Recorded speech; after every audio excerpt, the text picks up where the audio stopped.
Hello friends, this is Rahi and welcome to our channel BEd वाले। I hope आप सभी अच्छे होंगे। आज की इस वीडियो में हम बात करेंगे एडगर डेल के, जो हमारा उन्होंने जो शंकु दिया है, हम कह सकते हैं अनुभव का प्रतिमान दिया है, मूल अनुभव का जो मॉडल दिया है, शंकु दिया है, कौन दिया है, एक्सपीरियंस का, ठीक है, उसकी हम बात करेंगे, जो कि आईसीटी के पेपर में है और जो कि बहुत ज्यादा इंपॉर्टेंट टॉपिक है। यहाँ पे अभी हम अच्छे से डिस्कस करते हैं कि वो क्या है। देखिए, हम लोग अभी पहले जानते हैं कि एडगर डेल कौन थे, उनका जन्म कब हुआ था। तो ये भी एक शिक्षा मनोवैज्ञानिक ही थे, जिनका जन्म 27 अप्रैल 1900 में हुआ था और इनकी मृत्यु हुई थी 8 मार्च 1985 ईस्वी में। और ये एक मनोवैज्ञानिक थे, कैसे अमेरिकी मनोवैज्ञानिक थे। इन्होंने 1946 में एक बुक भी लिखी, जो कब लिखी उन्होंने, तो उसमें उन्होंने बताया audio visual method and teaching. वहीं पे मतलब इन्होंने जो बुक लिखी, वहीं पे इन्होंने बताया कि जो हमारे बच्चे हैं या छात्र हैं या फिर कोई भी व्यक्ति है, वो इस तरीके से सीखता है, ना कि केवल उसकी एक इंद्रिय काम करनी चाहिए। क्योंकि हमारे पास, हर मनुष्य के पास क्या है, 5 सेंसेस हैं। सेंस का मतलब होता है हमारी ज्ञानेंद्रियां हैं, और उसी के बल पर हम सीखते हैं, अधिगम करते हैं, लर्निंग करते हैं या शिक्षा ग्रहण करते हैं, ठीक है। तो इन्होंने इसी में अपनी जो बुक इन्होंने लिखी, उसी में इन्होंने ज्ञानेंद्रियों की बात की और इन्होंने अपना एक जो शंकु था, यानी जो एक्सपीरियंस कह सकते हैं, अनुभव का जो प्रतिमान का जो शंकु था, वो इन्होंने दिया। अब देखिए, जो हमारा मनोविज्ञान है, बहुत समय पहले से ही हम कह सकते हैं 19वीं शताब्दी से या उससे पहले से भी मनोविज्ञान का प्रयोग होता आ रहा है। अब देखिए, जो हमारी शिक्षा है वो ज्यादातर शिक्षण और अधिगम से जुड़ी हुई है, आपस में संबंधित है। शिक्षा तभी हो सकती है, मतलब शिक्षा को तभी ग्रहण कर सकते हैं जब टीचिंग और लर्निंग की जो प्रोसेस है वो बहुत अच्छे तरीके से होगा। और टीचिंग के द्वारा ही क्या होता है, मतलब टीचिंग ही जो शिक्षण का कार्य है हमारा, वही जो है वो लर्निंग के लिए पाथ बनाता है। जैसे अगर कोई अच्छी टीचिंग कर रहा है, अच्छा शिक्षण कर रहा है, तभी क्या होगा, अधिगम भी अच्छा हो सकता है। और जब टीचिंग के द्वारा अधिगम अच्छा होगा तो क्या होगा, और ये सब होता किस वजह से है, अनुभवों के द्वारा होता है। जो भी अनुभव प्राप्त किए जाते हैं, वो अनुभव कैसे प्राप्त किए जाते हैं, वो अनुभव प्राप्त किए जाते हैं ज्ञानेंद्रियों के द्वारा। ज्ञानेंद्रियां कितनी होती हैं, 5 होती हैं, ठीक है। हम जो भी अनुभव प्राप्त करते हैं, हम उसको ज्ञान का नाम देते हैं। हम ज्ञान कहें, शिक्षा कहें, अनुभव कहें, सब एक ही है। देखिए, अगर हम कोई चीज सुनते हैं तो हमें वो उतना याद नहीं रहता है। अगर किसी ने हमें जो है अब बहुत टाइम पहले मैंने ना एक बंदर या मदारी का खेल देखा था, वो मुझे अब तक याद है। क्यों? क्योंकि मैंने वो खुद से देख लिया। अगर आपको किसी ने कोई चीज बताई है, सिर्फ बोल के बताई है, तो आपको वो चीज उतनी याद नहीं रहेगी जितनी कि आपने खुद अपनी आंखों से देख ली होगी। तो इन्होंने भी यही बात की कि बच्चों की जितनी भी सेंसेस हम एक साथ मतलब एक्टिव कर पाएंगे, सारी सेंसर्स अगर एक्टिव होंगी। जैसे अगर हमें पढ़ना है तो लोग कहते हैं हमें याद नहीं हो रहा। अगर आप लिखेंगे भी, बोलेंगे भी, देखेंगे भी, सुनेंगे भी, यानी आपकी 4 सेंसर्स क्या हो जाएंगी, एक्टिव हो जाएंगी। फिर आप जो चीज देख रहे हैं, पढ़ रहे हैं, उस चीज को आप कभी भूल नहीं सकते। यानी आपको मेथड पता होना चाहिए कि कैसे याद रखें। तो यहाँ पे ये बात करते हैं, ठीक है। अब देखिए, जो इसका जो अर्थ है, एडगर डेल ने जो हमारा अनुभव का जो शंकु का जो प्रतिमान दिया है, वो कहते हैं कि जो भी बच्चा सीखता है वो अनुभव द्वारा सीखता है, या कोई भी व्यक्ति सीखता है वो अनुभव द्वारा सीखता है, और अनुभव को ही हम शिक्षा कहते हैं, ठीक है। अब देखिए, कुछ एक्सपीरियंस हम इनडायरेक्टली सीखते हैं, डायरेक्टली सीखते हैं, अमूर्त या मूर्त रूप से हम सारे ही सीखते हैं। वो कैसे सीखते हैं, हम अपनी 5 इंद्रियों से सीखते हैं। कान है, कान से सुनेंगे हम, आपको मेरी आवाज आ रही होगी, आप सुन भी रहे हैं। नाक, जब हम सूंघते हैं, महसूस किसे करेंगे, स्मेल करते हैं, तो वो भी हमारी सेंस है। आंखों से दिखाई दे रहा है, वो भी सेंस है। जीभ से टेस्ट करते हैं तो वो भी हमारा सेंस है, यानी ज्ञानेंद्रिय है। और त्वचा क्या है, स्पर्श करते हैं, महसूस करते हैं, फील करते हैं, तो वो भी क्या है, हमारी ज्ञानेंद्रिय है। यानी सारी ही ज्ञानेंद्रियां मिलके हमें अधिगम करवाने में सहायता प्रदान करती हैं। और जब ये सारी एक्टिव होती हैं तो हमारा सबसे अच्छा अधिगम होगा, ठीक है। एक सेंस एक्टिव होगी तो एक सेंस एक्टिव होगा तो आपका अधिगम उतना अच्छा नहीं हो पाएगा। आप सीख तो रहे होंगे, ऐसा नहीं है।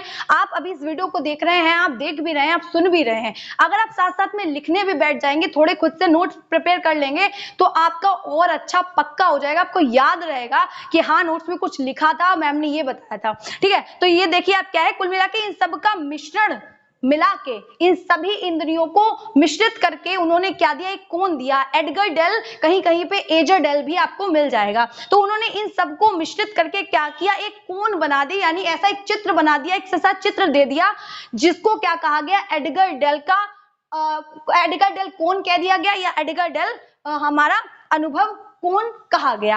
अब देखिए ये बात करते हैं बहुइंद्रिय अनुदेशन की। बहुइंद्रिय अनुदेशन क्या है, मतलब कई सारी सेंसस को एक्टिव करके बच्चों को सिखाना। देखिए इस पे भी हम अलग से चर्चा करेंगे। अभी हम लोग बात कर रहे हैं एडगर डेल के शंकु के जो उन्होंने दिया है। अब देखिए ये कह रहे हैं जो भी बच्चा सीखेगा वो कभी कभी क्या होता है, क्लासरूम में कई सारे बच्चे होते हैं, शिक्षण एक तरीके से हो रहा है, लेकिन हर बच्चे का मानसिक स्तर अलग अलग है। क्या पता किसको कैसे समझ में आता है। कुछ बच्चे आप समझा रहे हैं क्लासरूम में फॉर एग्जाम्पल, और कुछ बच्चे तो खुद से समझ लेंगे, लेकिन कुछ बच्चे ऐसे होंगे जो ना तो पूछेंगे और ना उन्हें समझ में आ रहा होगा। तो कुल मिला के क्या होता है, सीखते तो सभी बच्चे अनुभव से हैं, लेकिन सीखने का तरीका सभी का अलग अलग होता है, क्योंकि उनका आईक्यू लेवल अलग अलग है, सभी में विभिन्नताएं हैं। तो क्या है, कोई आंतरिक रूप से किसी को अपने आप समझ में आ जाएगा, पूछने की जरूरत नहीं होगी, और किसी पे आपको व्यक्तिगत रूप से ध्यान देना पड़ेगा, तब उसे समझ में आ पाएगा। क्यों? क्योंकि सभी बच्चों का, सभी व्यक्तियों का, सभी की रुचियां अलग हैं, सभी की क्षमताएं अलग हैं, सभी के सीखने का स्तर अलग है।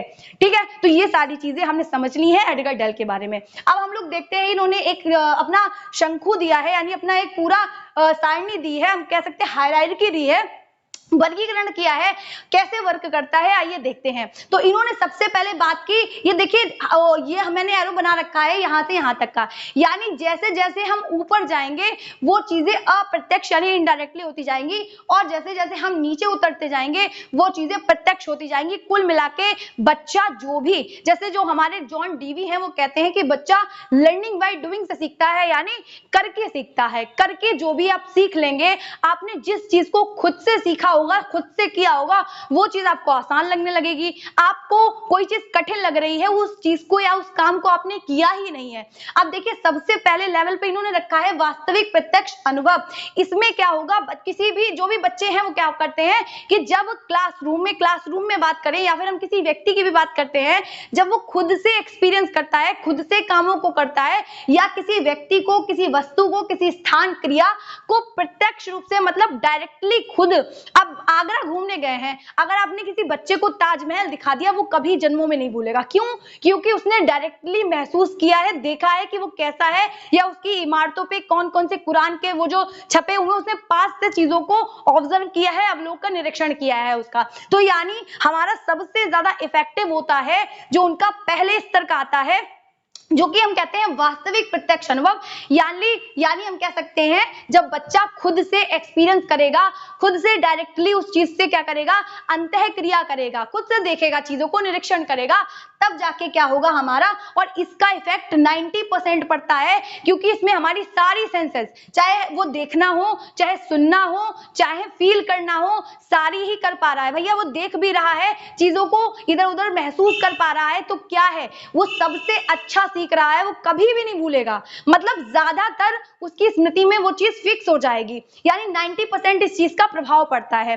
देन हम नेक्स्ट स्टेप पे हैं, तो आता है हमारा नियोजित कृत्रिम अनुभव। देखिए क्लासरूम में कभी हमेशा तो आप बच्चे को भ्रमण करवाने ले नहीं जा सकते, हमेशा तो आप आगरा जाने के लिए तैयार नहीं रहेंगे, तो कभी कभी ऐसा होता है जो हम बच्चे को वास्तविक प्रत्यक्ष अनुभव, मतलब डायरेक्टली उसका हम मतलब अंतःक्रिया नहीं करवा सकते, डायरेक्टली उसको वो चीज नहीं दिखा सकते, लाल किला नहीं दिखा सकते डायरेक्ट, तो हम क्या करेंगे, नियोजित कृत्रिम अनुभव का प्रयोग करते हैं। यानी हम क्या कहते हैं, किसी चार्ट का, किसी इमारत का, यानी हम कुल मिला के कह सकते हैं प्रदर्शन विधि का यूज करते हैं। हमने छोटा सा मॉडल बना के बच्चे को दिखा दिया कि ऐसा दिखता है लाल किला, या ऐसा कुतुब मीनार दिखता है, तो हमने क्या किया, नियोजित कृत्रिम अनुभव उसको दिया, यानी इन्वायरमेंट वैसा बना के दिया। अगर हम उसको ले नहीं जा सकते तो हमने कक्षा में ही ऐसी चीजों की व्यवस्था कर दी जिससे कि बच्चा अच्छे से सीख सके। ऐसे ही हम बात करें प्रदर्शन की, अगर देखिए हम नियोजित जो हमारा कृत्रिम अनुभव है उसका भी हम इंतजाम नहीं कर पा रहे हैं, तो कक्षा में क्या कर सकते हैं, प्रदर्शन कर सकते हैं। अब देखिए कोई इसी में जो है अभिनयात्मक भी आ जाता है, अभिनयात्मक जो प्रदर्शन है, इसमें प्रदर्शन में क्या होता है कि आप कोई बहुत पुरानी स्टोरी है, जैसे हमारा हम देखते हैं कि जो भाषा होती है, जो लैंग्वेज होती है, उसमें ज्यादा स्टोरियां होती हैं। तो बच्चे को एक तो भाषा हो गई, ऊपर से जो हिस्ट्री है उसमें भी कई सारी कहानियां, राजा महाराजा हैं, तो हम बच्चे से रोल प्ले करवा सकते हैं। यहाँ पे प्रदर्शन का मतलब है बच्चे से रोल प्ले करवाना। और ये जो नीचे वाले जो हमारे स्तर के हैं वो इतने ज्यादा इंपॉर्टेंट है। क्यों? क्योंकि जो प्रदर्शन है, इंपॉर्टेंट तो सारे ही हैं, वरना वो रखते नहीं अपने कोण में। अब क्या कह रहे हैं, प्रदर्शन में बच्चा खुद से करेगा, खुद से सीखेगा, खुद से देखेगा। क्यों?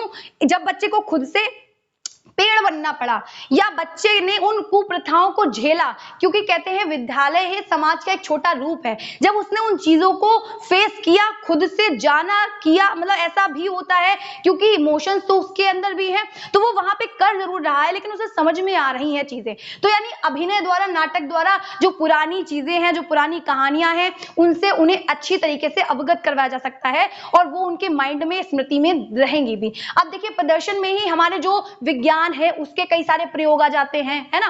तो ये सारी चीजें क्या है, जैसे प्रयोगशाला में आप जो एक्सपेरिमेंट करवाते हैं भौतिक विज्ञान के या फिर हमारे रसायन विज्ञान के या बॉटनी से रिलेटेड कुछ भी जिसमें भी प्रयोग होते हैं, उन सभी की व्यवस्था प्रयोगशाला में की जाती है, जिससे कि वो टीचर्स को भी करके देखते हैं, तो वो करके देख रहे हैं, अगर देख भी रहे हैं करते हुए, तब भी उन्हें अनुभव आ रहा है और वो अच्छे से सीख पा रहे हैं।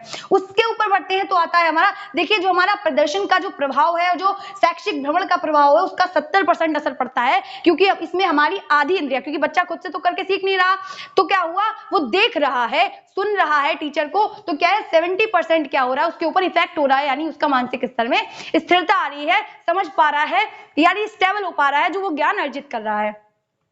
उसके बाद अगर हम बात करें शैक्षिक भ्रमण, तो शैक्षिक भ्रमण में क्या होता है, आप उसको कहीं भी, आप मान लिया जैसे हम लोग देखते हैं ना सड़क दुर्घटना के ऊपर, मैंने पोस्टर अभी रैली निकाली थी, तो रैली अगर निकलवाई गई कॉलेज से, तो वहां पे अगर मैं देख रही हूँ तो बच्चों को लाइन से मैं बता पा रही हूँ कि वहां पे क्या हो रहा है, बच्चे लाइन से लेके जा रहे हैं उस पोस्टर को, और वो क्यों लेके जा रहे हैं, कैसे कैसे वर्क करती है, या फिर ट्रैफिक लाइट का क्या क्या रूल्स हैं, उसके कैसे फॉलो करना चाहिए, लोगों को क्यों जागरूक करना चाहिए, तो वहां पे क्या कर रहे हैं, वो फेस कर पा रहे हैं शैक्षिक भ्रमण, यानी हम जो टॉपिक पढ़ा रहे हैं उससे रिलेटेड उस जगह पे ले जा पा रहे हैं। ये प्रकृति से रिलेटेड हो सकता है, सोसाइटी से रिलेटेड हो सकता है, भौगोलिक, ऐतिहासिक, औद्योगिक, कोई भी फैक्ट्री से रिलेटेड आप चीज पढ़ा रहे हैं, चाहे वो केक फैक्ट्री हो सकती है, कोई भी किसी भी चीज के बारे में पढ़ा रहे हैं, तो आप उनसे रिलेटेड साइट्स पे ले जाके बच्चों को भ्रमण करवा के उन्हें खुद से एक्सपीरियंस करने के लिए कह सकते हैं। इसका भी इफेक्ट अच्छे से पड़ता है, लेकिन ये हर समय संभव नहीं हो सकता।